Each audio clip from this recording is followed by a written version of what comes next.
In part 1 of this infinite series of videos, we looked at the PragerFU video titled God and Suffering, and in particular the first argument made by Professor Peter Kreeft in his attempt to get God off the hook for evil and suffering.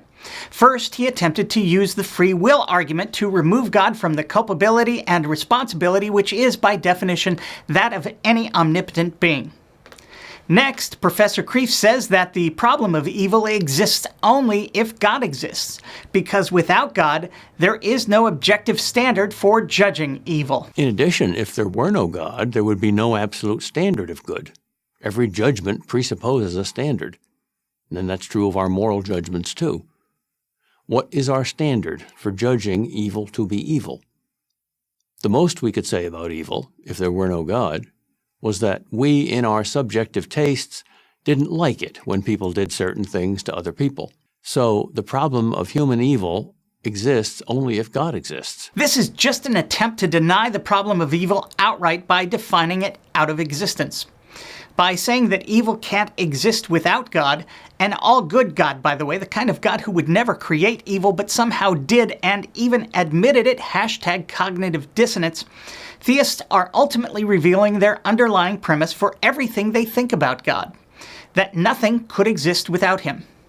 But if that's the case, there is no point in arguing or making arguments, is there? Just be honest and say that for you, God is simply a brute fact immune to reason or doubt. As I've mentioned in numerous videos, terms like objective standard and objective morality are meaningless because we have no objective way to know what these supposed objective standards and morals should be.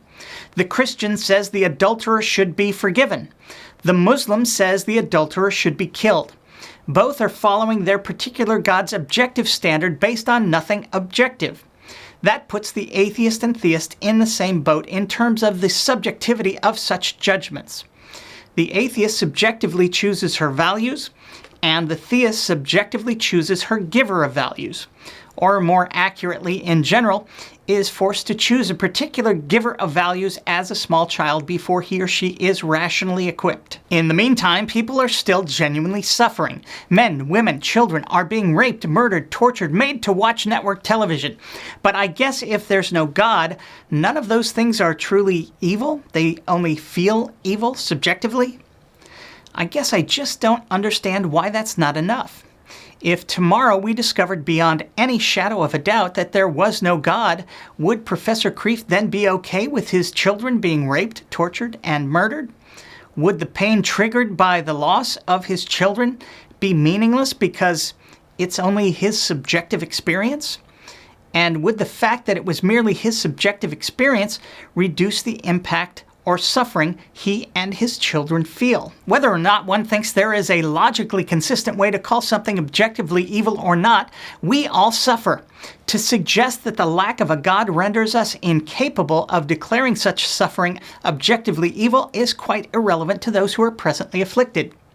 They still suffer, and their suffering is a fact.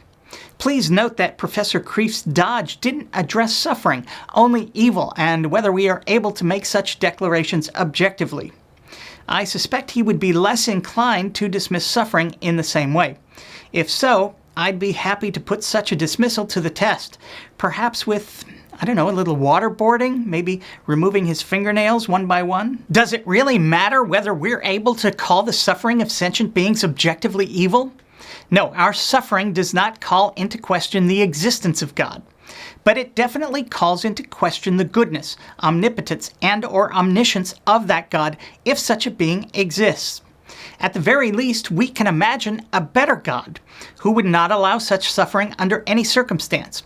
We can also imagine a God who would either not create evil or, at the very worst, create evil as a far more benign force, especially since he's the guy who gets to define such things. For instance, let's imagine that God didn't already know how everything would play out. And then let's imagine, as many Christians do, that this life is a test to see which of us will make the right choices.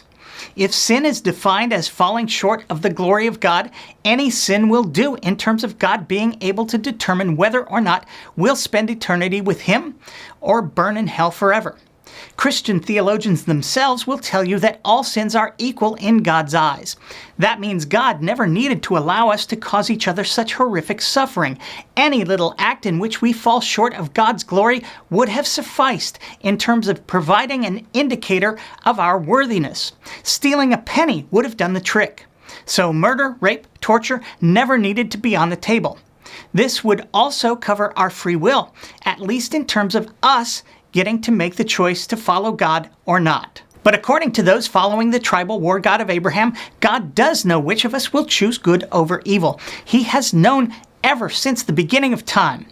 He also knows which of us will end our reign of evil with the theft of a penny, and which of us will go on wholesale killing sprees, causing endless suffering to our fellow beings. Choosing to create those who would do terrible evil to others is not only awful to those others who will suffer such evil, but to the being doing the evil as well, as that person will suffer forever in hell. And God knew it. There is no escape from the problems of evil and the suffering of sentient beings supposedly created by God. When you create everything, set the parameters, are all-powerful, and know exactly how every little thing will play out, you are entirely responsible for everything that happens. #personal responsibility. Of course, Professor Kreeft subjectively doesn't like his God being responsible, so he's come up with even more silliness in an attempt to get God off the hook.